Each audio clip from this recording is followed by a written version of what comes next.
The following podcast is a part of RadioMisfits.com. We have chosen to omit names or use sound effects in this production because the individuals discussed have not been formally arrested, charged, or accused of wrongdoing in the death of Carol Rofstad.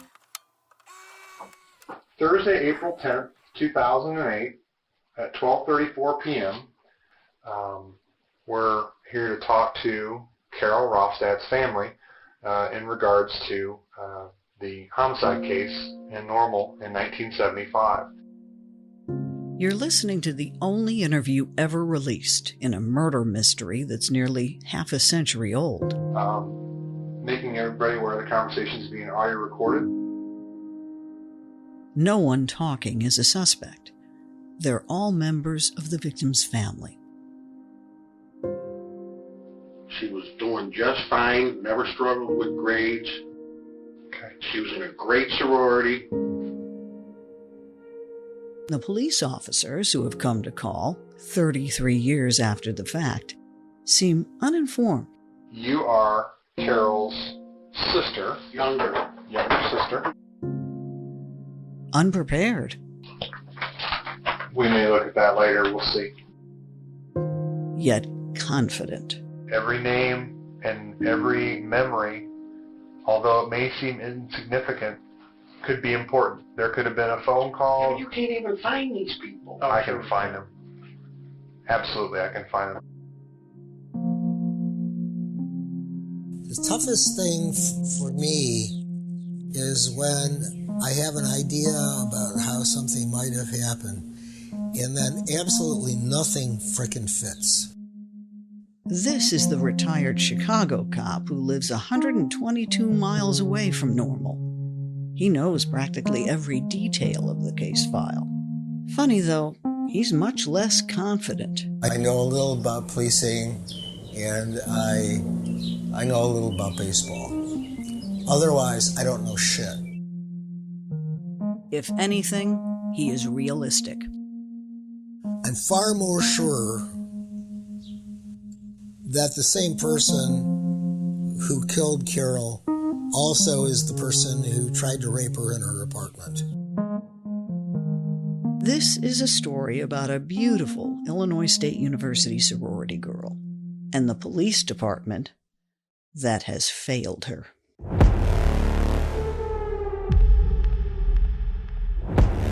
I couldn't get anybody to do anything.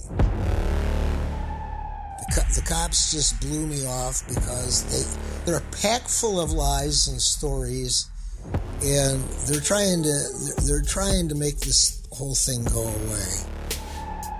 I thought you were going to come up here and show me some pictures and tell me you're getting close and you're ready to rock and roll. Maybe our next visit. Yeah, that'll be the next visit. We'll come back. When? In a couple years? I'm a criminal, so despicable.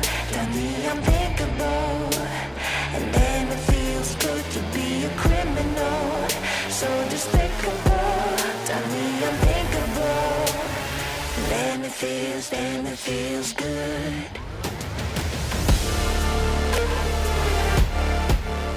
From Genuine Human Productions, this is Carol's Last Christmas.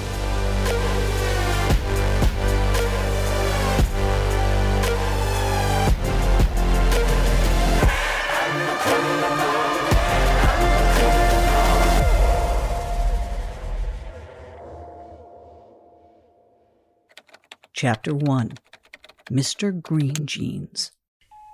My name is Laura Kuhn, maiden name Rofstad. Just wanted to connect with you. My parents, they moved with my brother and sister from Chicago to the very first subdivision in Elk Grove. I was born 2 months after they bought their house. They bought it with cash. Brand new house. That's how, people did back then. And typical ranch. we had the largest model, 3 bedrooms, 2 full baths, a large living room, an eating kitchen, and later on we added on the family room, but nobody had family rooms back then.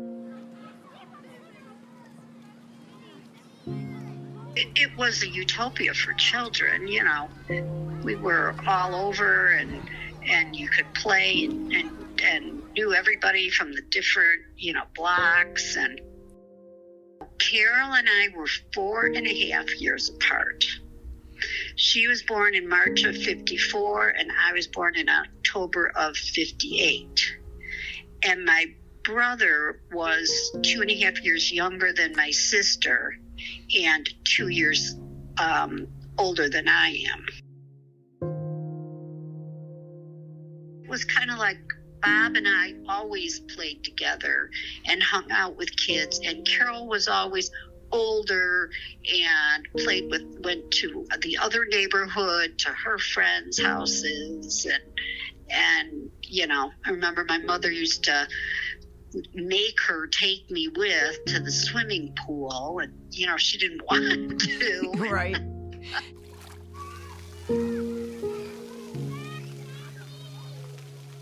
Carol was a girly girl in a way, and you know, my parents got her this vanity. The mirror comes up, and she would do my hair every day. And then when I got my own room, they got Carol her own telephone with her own telephone number, because, you know, back then, one phone in the kitchen was in big demand, and she loved it.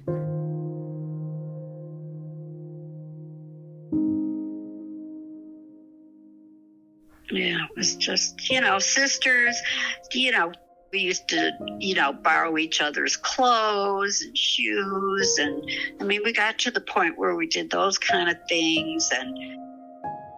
And when I had braces, I remember Carol came home from college and had to take me over to the orthodontist. She'd say, oh, you're already out from school, just stay out the rest of the day. And we'd go to Woodfield together, the you know, shopping mall. Oh, yeah. We did those kind of things. You guys were just at the point where it would have been fantastically fun to hang out. Yes, right. They were comfortable. Their father had his own commercial carpet business, but Carol Rofstad was proudly independent, a worker. She worked at the OSCO in the camera department for junior and senior year, part-time, to get ready for, to pay for college, help pay for college. First of all, she went to Western Illinois University for her first year. And then she missed her friend, who was also, Susie was also from Elk Grove, who was going to ISU. So Carol transferred to ISU to be near her friend, but her friend got a boyfriend, from a farm town, and they spent all their time together, and Carol joined a sorority.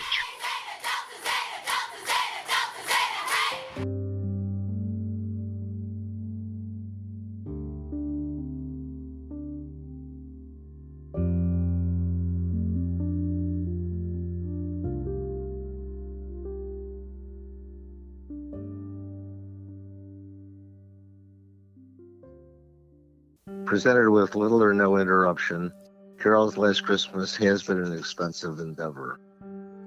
If you appreciate our work, please consider making a donation to help.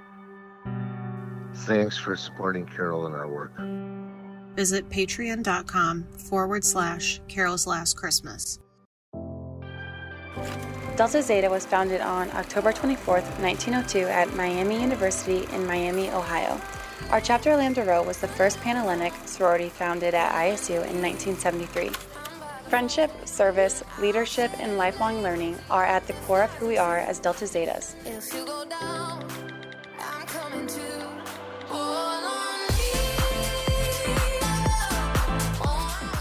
Zeta was the first to go national sorority. National sororities were banned at ISU for like 100 years by one of the founders. And so there was all these like local fraternities, and basically Delta Zeta was called Lambda Rho. And they lived in an old, one of those old Victorian houses. And the pledge classes were the size of how many seniors were moving out the next semester. Mm-hmm. Most of Carol's sorority sisters, now in their late 60s, asked that we not use their names. So to beef up, and we were moving into a new house, they almost immediately pledged a second class right after us. And so there was a while there when we were pledges together, and that was Carol's class.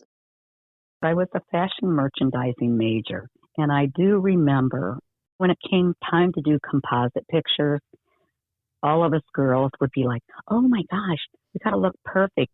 And polyester was in. Well, bell bottoms were in too, but when it came to looking nicer, polyester kind of flare pants and like silky tops, low cut tops. If you had something to show and you were going out to the bar, you wore a low cut top. It was the 70s at Illinois State. Historically, it had been a teacher's college, what the French academics referred to as a normal school. Now you know how the town got its quirky name. The Vietnam War was still on, and there were changes in town. During the early 70s, the town of Normal ended its 115-year history of prohibiting alcohol sales, and the state dropped the drinking age from 21 to 19 for beer and wine. They always used to sit back and say, for a guy to come to ISU, there were 3 women for every one guy. I don't think I had 3 dates the whole 4 years I was here. Drug use was common, and alcohol was the basis for most social interaction.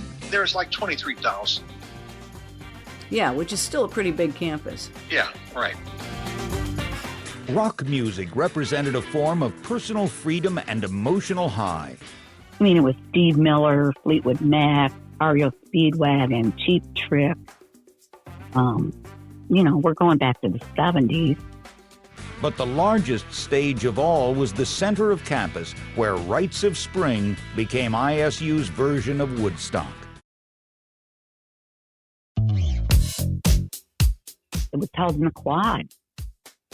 And, wow, fun. You took your little styrofoam cooler, filled it with Annie Green Springs or Boone's Farm or beer, and went in and you had your little bandana around your head. Everybody had the long hair parted in the middle, and bibs. Sat down there and enjoyed a couple of bands from Woodstock. Country Joe and the Fish. Mm-hmm. Remember which one? Charlie Daniels band was one. The Rites of Spring was not and never could be a controllable event.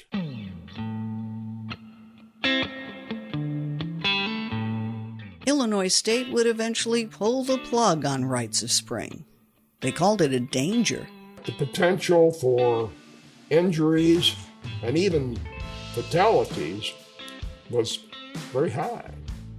Yet the administration would keep quiet about threats far more real.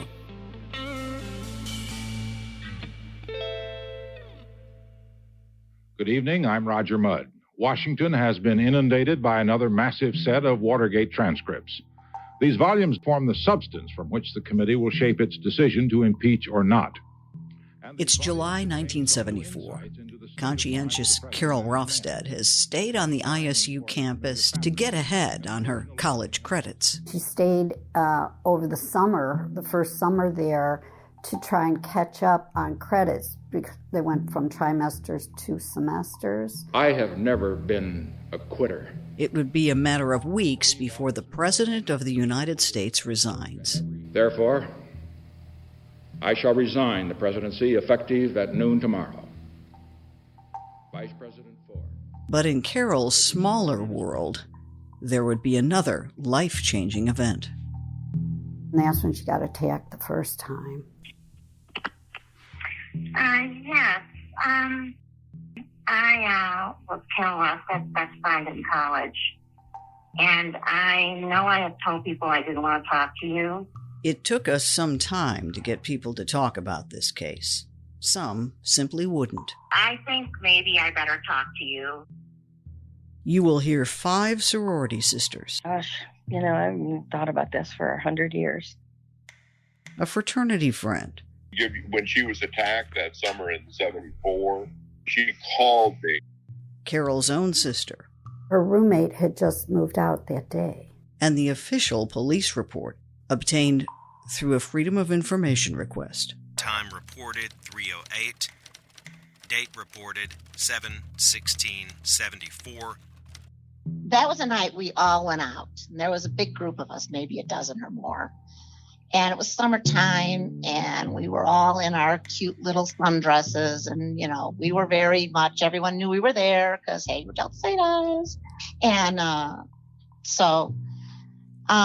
then we came home. You walk up to the house in big white pillars, and there was kind of a front porch. So it was very distinguished looking on that block. So it stood out above any other location that was there. The last person to turn out a light, the attack came a half an hour later.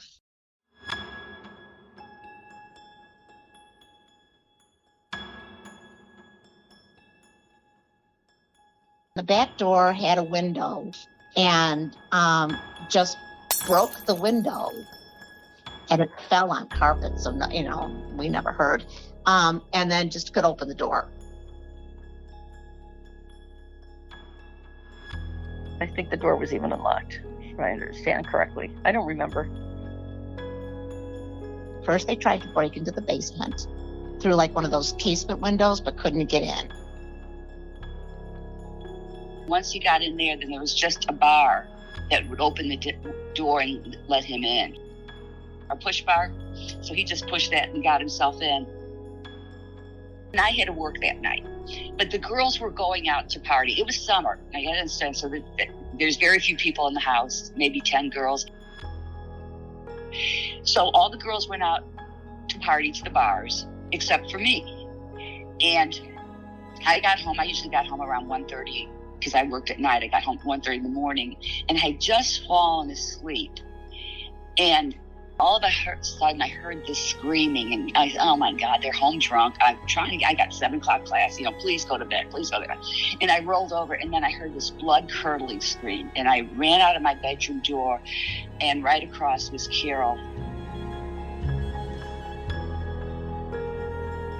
The door to her bedroom was open. She was in a pink, like teddy.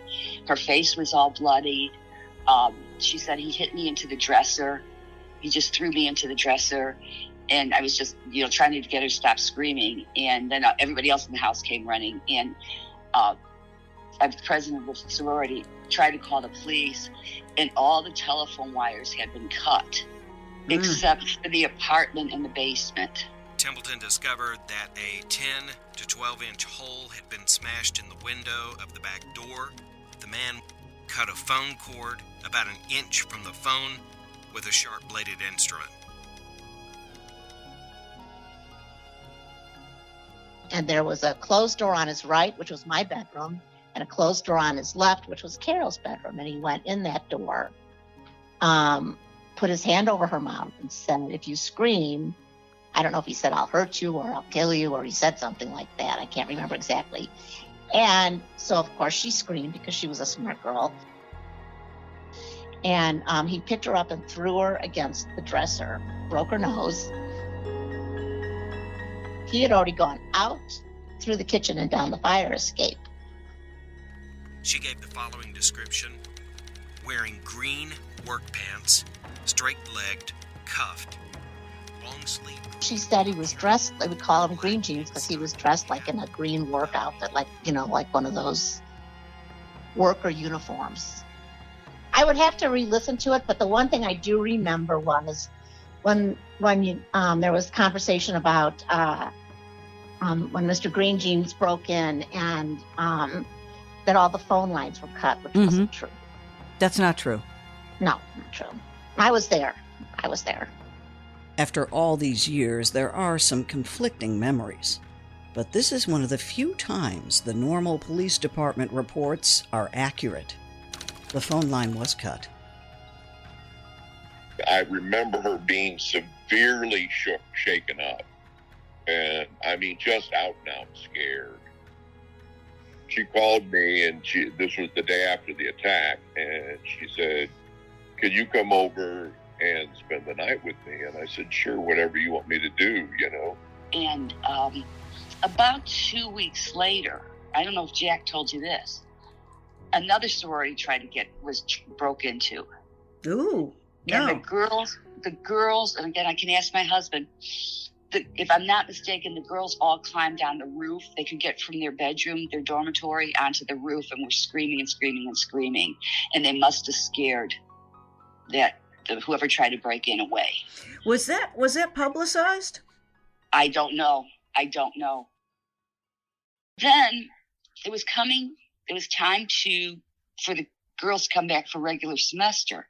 So we had to, everybody had to do a deep cleaning, and everybody had a certain part of their bedroom to work on, their suite to work on, and then the common areas of the house.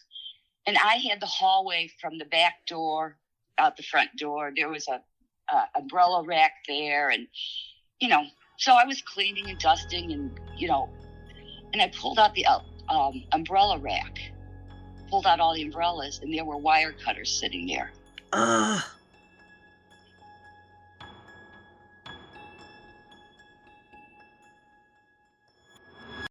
Presented with little to no interruption, Carol's Last Christmas has been an expensive endeavor. If you enjoy our work, please consider making a donation to help. Visit patreon.com/Carol's Last Christmas. I always said that person is going to think that she can identify him. I feel like he's going to come back and try and hurt her again. Hey, Dee, it's George. When you get a chance, give me a call in the next day or so. I want to run something by you. George Seibel is that retired Chicago detective and our investigative partner. He has immersed himself in this case twice as a college cold case instructor in 2008 and over the past 2 years with us at Genuine Human. You'll be hearing plenty from George about countless errors and missteps by law enforcement. She saw two things about the guy. Three things. He was a big guy and picked her up like a rag doll and threw her against the dresser, and that's how she, quote unquote, hurt her face. But she saw the guy was wearing a green work shirt. Right. Boots. And he was wearing dirty combat boots. Yeah. This is the supplementary report to complaint number 4782. They got one of the leads about the case is a woman contacted the police and said that there was a guy, because they published something about the first crime and said that the guy was wearing a green work shirt. Yeah. There had been a subject coming in the cellar, about 30 years old, and wearing green work clothes with work shoes. Clothing description fits the subject involved in the incident. And so she told the story about a creepy guy that came in after work every day at cocktail hour, and he always was wearing his green work shirt. She said, quote, the subject comes in about 2 to 3 times a week.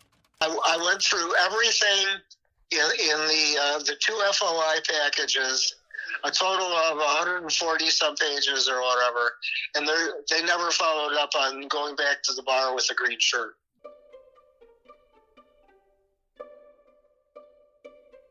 She came home immediately and stayed home the rest of the summer. She insisted that it was some random attack. I think she was just wrong place, wrong time. Really? It never occurred to you that it might have been targeted? No. We locked doors more from that point forward. The girls wanted to believe the assault on Carol was random. But the Delta Zeta house at Illinois State was a bit of a maze, with suites and separate kitchens. And there was a closed door on his right, which was my bedroom, and a closed door on his left, which was Carol's bedroom. Who could do this? Who would want to hurt her? Sweet Carol Rofstad had no enemies. Or so it seemed. I think it was in a class that I was in that I actually met him. I'm trying to remember. Sometime before the July attack on Carol, there was an encounter that stood out in one of the sorority sisters' minds. An encounter with someone who had carved out a fairly high profile on campus. And I knew he was a student center president. I mean, I knew he was the president of our student center. We would sit after class in the student center quad kind of area. And we would sit outside and just talk for, whatever. I learned a bit about him. That's when I learned that he had served in Vietnam and that he was injured in the service. He had shrapnel, so he had no feelings in his hands. And he had this kind of lisp the way that he talked and an accent the way that he talked. I mean, so I wouldn't say we were best friends. We were just, more of acquaintances. Mm-hmm. And then there was a time where we were going to go to a meeting, so he came by the sorority house to pick me up. And that's when he met Carol. I introduced him.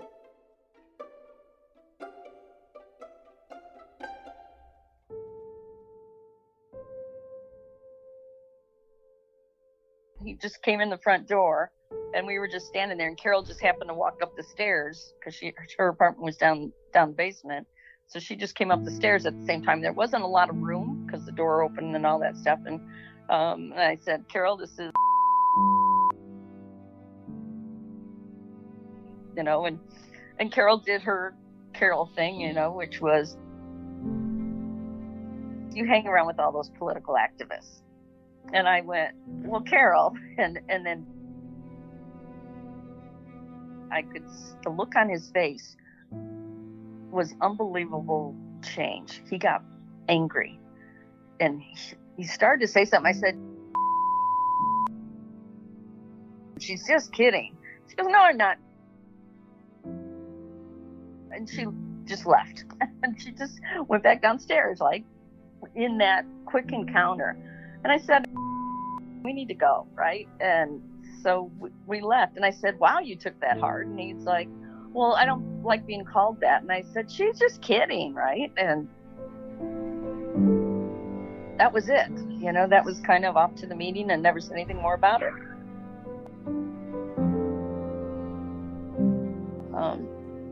But he was pissed, very quickly pissed. And inappropriately so, wouldn't you say? Totally inappropriately so. It's like, can't you take a joke, right? Kind of thing. Was this a man with just a bad temper? Or someone who could be violent? So, just tell me about what you're doing in 1975. I moved here from Chicago. I'd practiced law in Chicago for 2 years. I applied for a job called Director of Student Legal Services. Do you think we located a retired attorney in Normal who had had some well-publicized campus conflicts with this man back in the 70s. Hold on 1 second. We met at a busy outdoor coffee shop. He was a volatile person. He was arrested and charged with beating up a woman who I guess had been on a date and got into an argument, knocked her down and jumped on top of her and punched her face until some other students pulled him off. Well, I entered my appearance on his behalf when he was charged with battery, but I was quickly replaced by another lawyer, and I didn't have a chance to really get into the case. I didn't do much at all before the other guy came on. At least a year, 2 years later, I spoke to an acquaintance who was a police detective, and something about the Rofstad matter came up. And I said, are you still investigating? And he said in a sarcastic tone, Oh, no, that would be harassment. We couldn't do that. Next time on Carol's Last Christmas. I don't mind talking about crime. I like crime. I can talk. And I'm good with that. But if I had a choice between just solving a frickin' case or talking about it, it's not close. You know, I would pass on the podcast thing in a New York second. My frame of reference with all this stuff is when I look at any kind of cold case at all, is what are the chances of solving this and why? You know, what needs to be done? How does it need to be carried out? Am I capable of doing it? What are the chances? What are the odds? What are the ramifications? These people have so much, I'm talking about the cops and the prosecutors, right? In my opinion, have so much to hide. It's almost like if these guys are senior citizens now and the case was never solved, the last thing they want is for them to look bad, their organization to look bad, and there's no way out of it. It's going to have to come out that these people were screwed up. I've never looked at a police file where I looked at 8 different pages about 8 different suspects, and at the bottom of every page, every person was eliminated and never said why.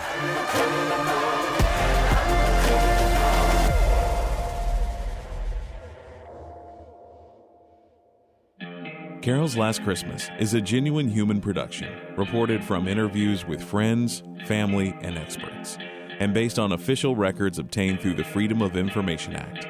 Lead investigator George Seibel, Chicago Police Department, retired. Investigator and co-producer Alexandra Daskalopoulos. Investigator, writer, and narrator Demetria Kaladimos. Voiceover recreation Justin Holder. Audio mastering and consultation by Paul Gibson. Music provided rights-free by Artlist, Blue Dot Sessions, Motion Array, and Storyblocks. Original music by Verlin Thompson. Graphics by Orlando Rodriguez and Thalia Kaladimos. Website and promotional material, Thalia Kaladimos and Jim Champus. Our theme song is Criminal by Binge Herd, featuring Katrina Stone, courtesy of Artlist. Carol's Last Christmas is distributed by Radio Misfits.